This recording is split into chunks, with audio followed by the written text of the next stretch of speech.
indah Ramadan.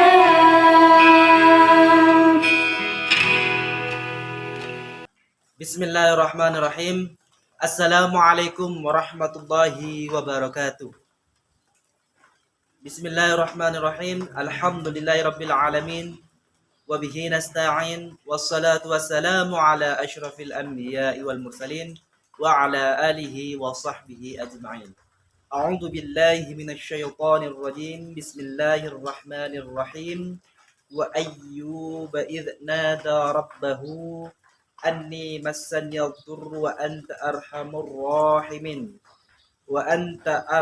rahimin fastajabna lahu fakashafna ma bihi min dhurrin wa atainahu ahlahu wa mithlahum ma'hum rahmatan min indina wa dzikra lil 'abidin.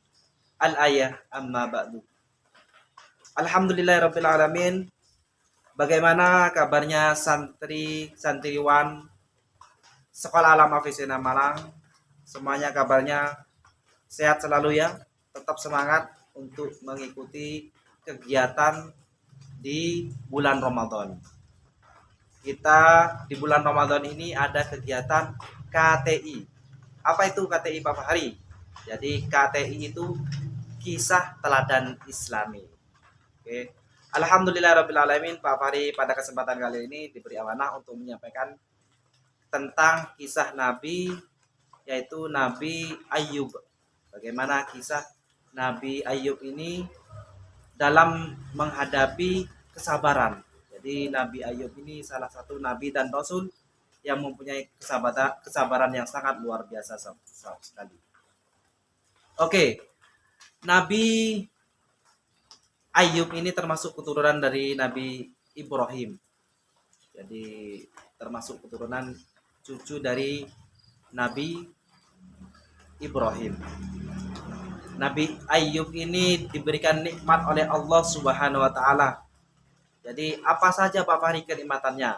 Nabi Ayyub itu mempunyai istri yang cantik, anak yang banyak, yang ganteng-ganteng, cantik-cantik.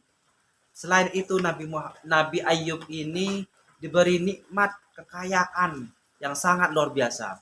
Mempunyai ternak kambing, unta, dan sebagainya. Jadi sangat luar biasa. Tapi yang lebih luar biasanya Nabi Ayyub ini, karena dikasih kenikmatan luar biasa, istri, anak, dan kekayaan yang sangat luar biasa, malah menjadikan Nabi Ayyub ini menjadi seorang yang pandai bersyukur kepada Allah, seorang yang makin beribadah kepada Allah. Sangat luar biasa sekali. Jadi karena kesolehan Nabi Ayyub ini, semakin bersyukur, semakin taat kepada Allah, maka iblis itu sangat iri. Maka iblis ini berbisik, melapor kepada Allah bahwa Nabi Ayyub ini soleh kepada Allah karena kekayaannya, karena mempunyai istri dan anak yang banyak, karena diberi kenikmatan oleh Allah. Maka Nabi Ayyub ini dicoba. Jadi cobaan pertama diuji oleh Allah. Nabi Ayyub ini hartanya habis, kebunnya habis, ternaknya mati semua. Harapan iblis dengan hartanya habis, Nabi Ayyub ini akan meninggalkan Allah, tidak akan beribadah. Ternyata apa yang terjadi? Nabi Ayyub ini malah makin beribadah kepada Allah dan percaya bahwa semua harta yang dimiliki Nabi Ayyub ini adalah semua titipan. Maka selanjutnya cobaan yang dihadapi Nabi Ayyub ini dengan anaknya yang ganteng-ganteng, yang cantik-cantik ini diambil oleh Allah. Semuanya meninggal. Ternyata ketika anaknya meninggal, itu malah semakin membuat Nabi Ayyub percaya kepada Allah bahwa semua nyawa, harta kekayaan itu akan diambil karena semuanya adalah titipan Allah. Sangat luar biasa ya Nabi Ayyub ini. Tidak hanya begitu. Jadi cobaan selanjutnya, setelah hartanya tidak ada, terus anaknya meninggal semua, ternyata masih dikasih cobaan Nabi Ayub ini, yaitu dengan penyakit kulit gatal-gatal. Ini sangat luar biasa sekali, sehingga Nabi Ayub ini sangat luar biasa cobaannya.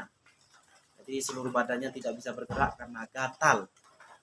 Jadi semuanya orang yang kaum-kaumnya itu malah meninggalkan Nabi Ayub karena bau yang tidak sedap karena penyakit gatal tadi. Sehingga yang merawat Nabi Ayub itu hanya istrinya saja. Nah, ternyata iblis tidak mempunyai akalnya, masih berkeliaran, malah menggoda istrinya.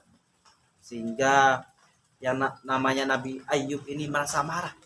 Wah istriku, kenapa kamu bisa tergoda? Awas nanti kalau saya sembuh, saya pukul 100 kali. Itu ucapan Nabi Ayub.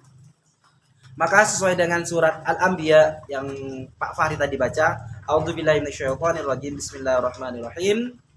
Wa ayyuba idh nada rabbahu anni massani yadhurru wa anta arhamur rahimin.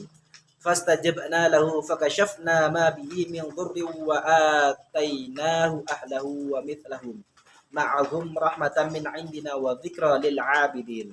Yang artinya, dan ingatlah kisah Nabi Ayub ketika dia berdoa kepada Tuhannya, ya Tuhanku, sungguh aku telah ditimpa penyakit, padahal Engkau Tuhan yang Maha Penyayang dari semua yang penyayang. Maka kami kabulkan doanya, lalu kami lenyapkan penyakit yang ada padanya, dan kami kembalikan keluarganya kepadanya, dan kami lipat gandakan jumlah kepadanya sebagai suatu rahmat dari kami, dan untuk menjadi peringatan bagi semua yang menyembah kami. Jadi ketika itu Nabi Ayub berdoa. Nah, setelah itu Allah memerintahkan untuk mandi air. Semua gatal-gatalannya, penyakitnya Nabi Ayub itu alhamdulillah berkat perintah Allah, maka semua penyakitnya sembuh. Maka Nabi Ayub tuh ingat bahwa kalau sembuh akan memukul istrinya, maka istrinya itu cukup dipukul 100 gandum, helaian gandum dipukulkan kepada istrinya Nabi Ayub. Ternyata ketika dicoba Nabi Ayub, wahai santri-santri, wahai anak-anakku, bintang-bintang kehidupan Sa'am, itu malah tidak menggoyah imannya Nabi Ayub.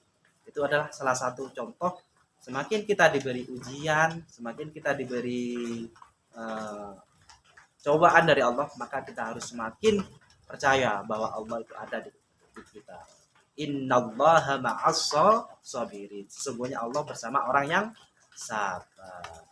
Itu dari Pak Fahri, kisah dari Nabi Ayub. Semoga dengan kisah dari Nabi Ayub kita dijadikan, terutama santriwan sekolah alam Al-Fisena Malang, diberi kesabaran.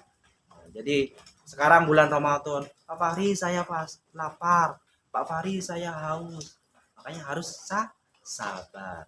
Nanti kalau ada waktunya berbuka, nanti kalau sudah waktunya berbuka, itu sangat luar biasa sekali. Air menjadi sangat nikmat, makanan nikmat. Kenapa? Karena kalian berjuang dari subuh sampai maghrib, itu menahan lapar, menahan dari haus, sampai menahan dari perbuatan dosa. Maka nanti insya Allah akan kita mendapatkan balasan sangat luar biasa dari Allah. Dan semoga kita semua mendapatkan hari kemenangan, yaitu hari Idul Fitri. Dari Pak Fahri kurang lebihnya mohon maaf. Wabillahi taufiq hidayah. Wassalamualaikum warahmatullahi wabarakatuh.